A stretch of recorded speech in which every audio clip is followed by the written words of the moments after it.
Good morning student. कल की class के अंदर हमने डिस्कस किया था कैपिटल बस्टिंग के दो मेथड किए थे हमने, पे back period and post back period.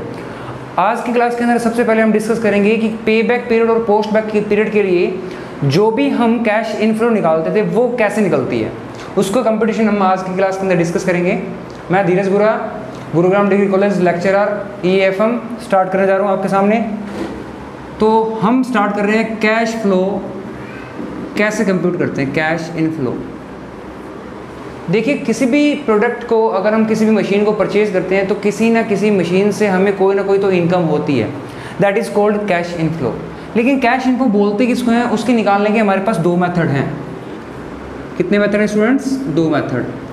First हमारे पास आता है कि डायरेक्ट मेथड, दूसरा आता है हमारे पास सेविंग मेथड। मेथड का कोई नेम नहीं है, हालांकि नेम मैंने ही दिया हुआ है इसको। डायरेक्ट मेथड के अंदर स्टूडेंट्स हम क्या करेंगे, तो सबसे पहले आपको क्वेश्चन में फिक्स कॉस्ट दे रखी होगी, इसके बाद वेरिएबल कॉस्ट दे रखी होगी। वेरिएबल कॉस्ट वो होती है जो प्रोडक्शन के साथ साथ चलती है, और fix cost by nature fix रहती है। इन दोनों को हम जब ऐड करेंगे तो हमारे पास आएगा कंट्रीब्यूशन। क्या आएगा स्टूडेंट? कंट्रीब्यूशन। कंट्रीब्यूशन के अंदर अगर हम प्रॉफिट ऐड कर दें, डायरेक्ट मेथड से हम निकालेंगे तो सबसे पहले आपको क्वेश्चन में सेल ये दे रखी होगी। सेल के अंदर आप उसमें से फिक्स कॉस्ट लेस करोगे। फिक्स कॉस्ट जो फिक्स होती है, ठीक है, उसको लेस कर दोगे। फॉर एग्जांपल रेंट हो गया, ठीक है, कोई भी कैपिटल पे इंटरेस्ट हो गया वो। उसके बाद अगर कोई वेरिएबल, ये हमारा आएगा कंट्रीब्यूशन। कंट्रीब्यूशन इसमें से अगर हम वेरिएबल कॉस्ट जो कि किसी प्रोडक्ट की प्रोडक्शन के साथ साथ चलती है, फॉर एग्जांपल आप बिस्किट बना रहे हो, बिस्किट बनाने में जो आटे की लागत होगी, आटे की जो कॉस्ट होगी, फ्लोर की जो कॉस्ट होगी, वो होगी वेरिएबल कॉस्ट, उसको हम लेस कर देंगे। देन हमारे पास आएगा प्रॉफिट या फिर लॉस। अगर वेरिएबल कॉस्ट ज़्यादा है देन लॉस आएगा, अदरवाइज प्रॉफिट आएगा। ठीक है स्टूडेंट्स। इसके अलावा कोई अदर एक्सपेंस है तो लेस कर देंगे। ये हमारे पास आ जाएगा profit before tax and interest. इसमें से अगर कोई आपका डेप्रिसिएशन है तो डेप्रिसिएशन भी लेस कर देते हैं हम। उसके बाद आता है profit before interest and tax, PBIT। इसमें से हम इंटरेस्ट लेस करेंगे, इंटरेस्ट जो भी हमारा चार्ज होगा वो लेस कर देंगे। ये आएगा profit after tax, profit before tax, sorry, क्योंकि हमने सिर्फ इंटरेस्ट लेस किया है, ये प्रॉफिट बिफोर टैक्स आ गया। अब इस प्रॉफिट बिफोर टैक्स में आपको टैक्स लेस करना पड़ेगा। टैक्स लेस करने के बाद आपके पास यहाँ पर प्रॉफिट आफ्टर टैक्स आएगा। मतलब टैक्स हमने लेस कर दिया, जो भी टैक्स होगा, लाइक कि 30% है तो टैक्स आपका चार्ज होगा प्रॉफिट बिफोर टैक्स का, रिमेनिंग जो होगा वो आपका प्रॉफिट आफ्टर टैक्स आएगा। इसके बाद आपको कैश इनफ्लो निकालनी है भाई। अगर यहाँ पे बोल दे इनफ्लो निकालनी तो हो जाएगा, लेकिन कैश इनफ्लो निकालनी, तो कैश इनफ्लो का एक पर्पज़ होता है कि आप उसमें non cash, non operating expense आप उसमें लेस नहीं करोगे। मतलब अगर क्वेश्चन में नॉन ऑपरेटिंग और नॉन कैश एक्सपेंस लेस है तो आप उसको ऐड करोगे। फॉर एग्जांपल हमने एक यहाँ पर डेप्रिसिएशन लेस किया था, जबकि ये नॉन कैश एक्सपेंस है, ठीक है, तो इसको वापस क्या कर देंगे, ऐड कर देंगे। यह हमारी आ गई कैश इनफ्लो। ठीक है स्टूडेंट्स। नेक्स्ट हम बात करते हैं सेविंग मेथड की। सेविंग मेथड से हम कैश इनफ्लो कैसे निकाल सकते हैं? तो देखिए, सेविंग मेथड से आपको कैश इनफ्लो निकालनी है तो बहुत ही सिंपल है। तो आपको जो भी सेविंग्स हो रही है उसको ऐड करना है, like saving in material, saving in labour, saving in overheads या सेविंग इन डायरेक्ट एक्सपेंस। इन सब में जो भी सेविंग्स हो रही है वो ऐड करनी पड़ेगी। वो क्वेश्चन के अकॉर्डिंग हम बताएंगे आपको। इसके बाद टोटल सेविंग ऐड करने के बाद आपके पास आ जाएगी टोटल सेविंग। इसके बाद स्टूडेंट्स आपको क्या करना है, सेविंग्स आने के बाद कोई एक्सपेंस है तो वो लेस कर दो आप। जैसे डेप्रिसिएशन हो गया, कोई ऑपरेटिंग एक्सपेंस हो गया तो वो लेस कर दो। इसके अलावा अगर कोई फिक्स कॉस्ट है तो वो भी लेस कर दो। इसके बाद आएगा आपके पास वेरिएबल कॉस्ट है तो वो लेस कर दो आप, वेरिएबल कॉस्ट। इसके बाद आपके पास आ जाएगा कंट्रीब्यूशन, उसमें से फिक्स कॉस्ट भी लेस कर देना। आपके पास आ जाएगा प्रॉफिट। इस प्रॉफिट में से दोनों चीज़ें लेस होगी। सबसे पहले लेस होगा इंटरेस्ट। इस प्रॉफिट को हम EBIT भी बोलते हैं। EBIT का मीनिंग हो गया earning before interest and tax. वो प्रॉफिट जो ब्याज और कर लगाने से पहले है। इसके अंदर से आपको इंटरेस्ट लेस करना पड़ेगा, जो भी आपका डिबेंचर पे इंटरेस्ट लेस हुआ है। इसके बाद हम जब इंटरेस्ट लेस करेंगे तो हमारे पास आएगा अर्निंग बिफोर टैक्स, कि टैक्स से पहले वाला प्रॉफिट। इसमें से भी टैक्स लेस नहीं हुआ, पहले इंटरेस्ट लेस होगा फिर टैक्स लेस होगा। तो EBT हमारे पास यहाँ आ गया। EBT के बाद आप इसमें से क्या लेस करोगे स्टूडेंट्स? टैक्स। टैक्स की रेट आपको दे रखी होगी क्वेश्चन में। टैक्स इस पर ही चार्ज होगा, EBT पर, बिफोर टैक्स पर ही टैक्स चार्ज होगा। टैक्स चार्ज करने के बाद जो अमाउंट रहेगी उसको हम बोलेंगे अर्निंग आफ्टर टैक्स। लेकिन ये हमारा कैश इनफ्लो नहीं है। कैश इनफ्लो निकालने के लिए आपको डेप्रिसिएशन या non cash non operating expense आपको ऐड करने पड़ेंगे। जैसे ही ऐड करोगे तो आपके पास आ जाएगा EAT या फिर after tax, after tax EAT बोल दो आप। इसी को कैश इनफ्लो बोल सकते हो, कैश इनफ्लो। इसी को मैं बोल सकता हूँ cash inflow after interest and tax. मतलब इंटरेस्ट भी और टैक्स भी माइनस हो गया, बट बिफोर डेप्रिसिएशन। लेकिन डेप्रिसिएशन मैंने माइनस नहीं किया। क्यों? फर्स्ट यहाँ पे माइनस किया था, लेकिन बाद में मैंने यही डेप्रिसिएशन वापस क्या कर दिया? ऐड कर दिया। तो इस रीज़न से हमारे पास जो भी आएगा वो आफ्टर इंटरेस्ट एंड टैक्स तो आएगा ही आएगा, लेकिन डेप्रिसिएशन को हमने ऐड कर दिया तो ये बिफोर डेप्रिसिएशन आ जाएगा। ठीक है, ये हमारा कैश इनफ्लो हो जाएगा स्टूडेंट्स। क्लियर है? इसके बाद हम स्टार्ट करते हैं अकाउंटिंग रेट ऑफ रिटर्न। ये मेथड हम स्टार्ट करने जा रहे हैं। देखिए students, accounting rate of return हमारा थर्ड टॉपिक है, वो हम डिस्कस करने जा रहे हैं। तो कैश इनफ्लो सबको समझ में आ गया होगा। तो दो तरह की इनफ्लो आती है आपके सामने। एक तो कैश इनफ्लो, इसी को हम क्या बोल सकते हैं? Profit after interest and tax but before depreciation. Clear है स्टूडेंट्स? एक बार वापस मैंने रिकॉल कर दिया। अब मैं स्टार्ट करने जा रहा हूँ मेरा ARR next method, third method है मेरा। आज की क्लास के अंदर हम अकाउंटिंग रेट ऑफ रिटर्न पढ़ेंगे। इसकी फुल फॉर्म है अकाउंटिंग रेट ऑफ रिटर्न। इस रेट ऑफ रिटर्न के अंदर हम क्या करते हैं स्टूडेंट्स? इस रेट ऑफ रिटर्न का फॉर्मूला कैसे निकालेंगे वो मैं आपको आज बता देता हूँ। तो अकाउंटिंग रेट ऑफ रिटर्न निकालने का फॉर्मूला क्या होता है? ARR निकालने का फॉर्मूला, इसका फॉर्मूला है नेट या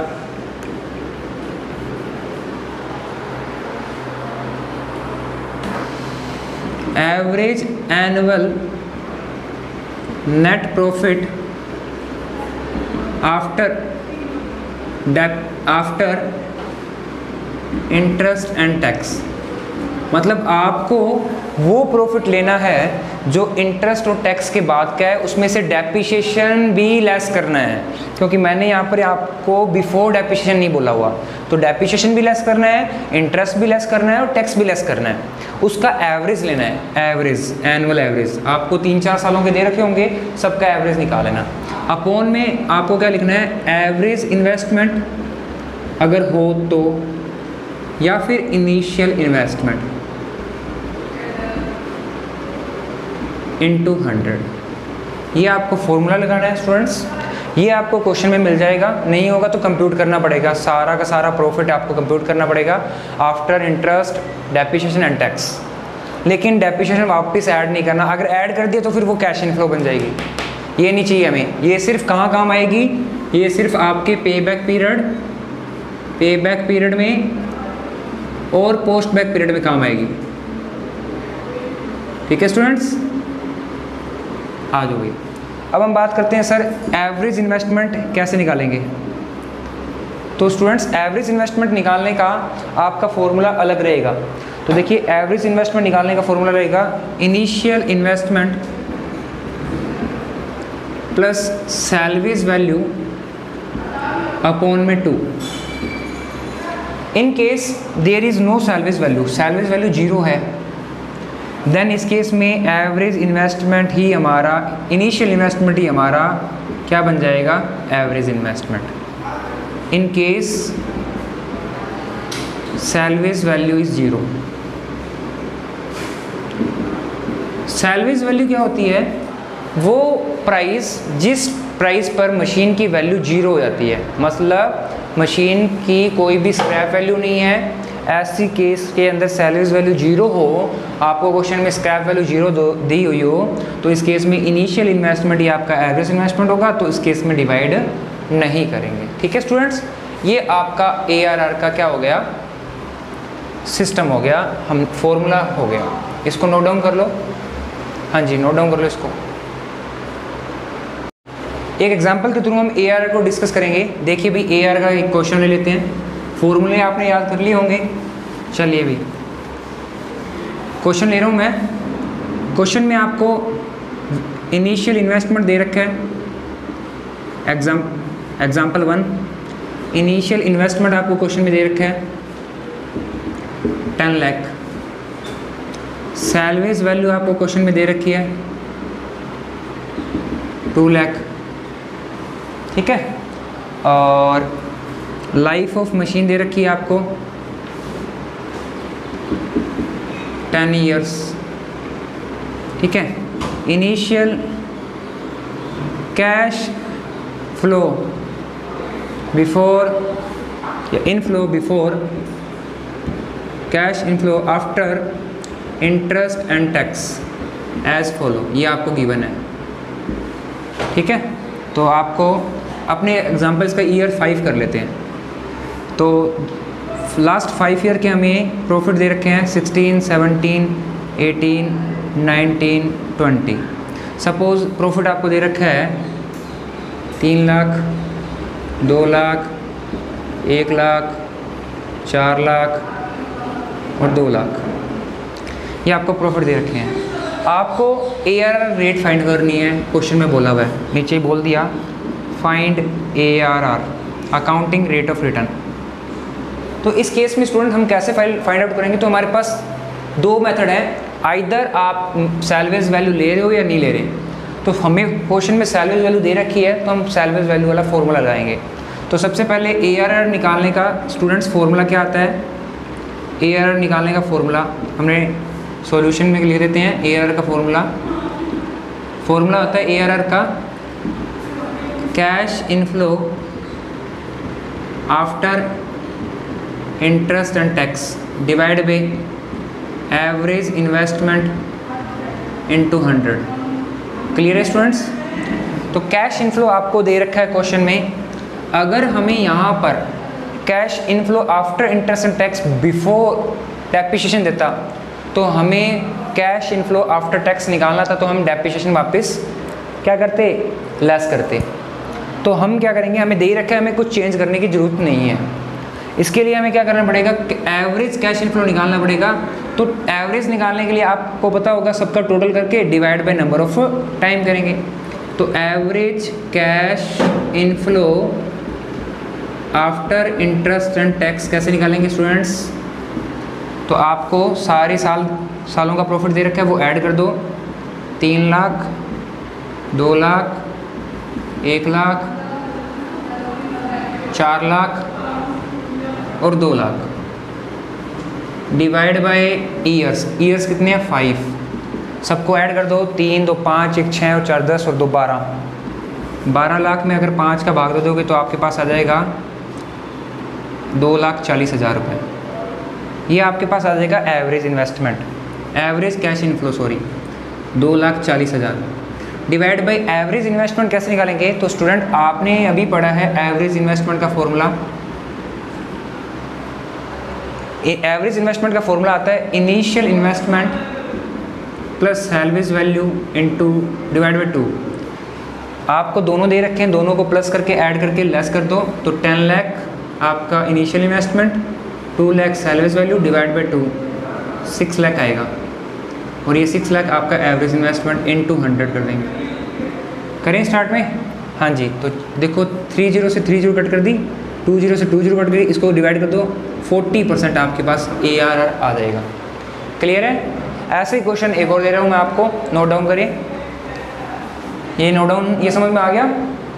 चलो भाई नेक्स्ट क्वेश्चन स्टार्ट करते हैं। नेक्स्ट क्वेश्चन के अंदर मैं कुछ भी नहीं कर रहा, थोड़ा सा मैं चेंज कर रहा हूँ। देखिए भाई,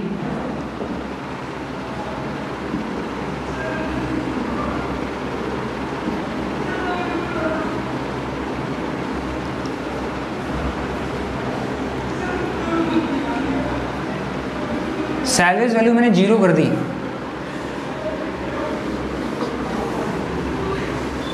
देन आपको फाइंड आउट करना है, इस केस में आपको एवरेज नहीं करना, सीधा सीधा डिवाइड में इनिशियल इन्वेस्टमेंट करना है। ठीक है स्टूडेंट्स?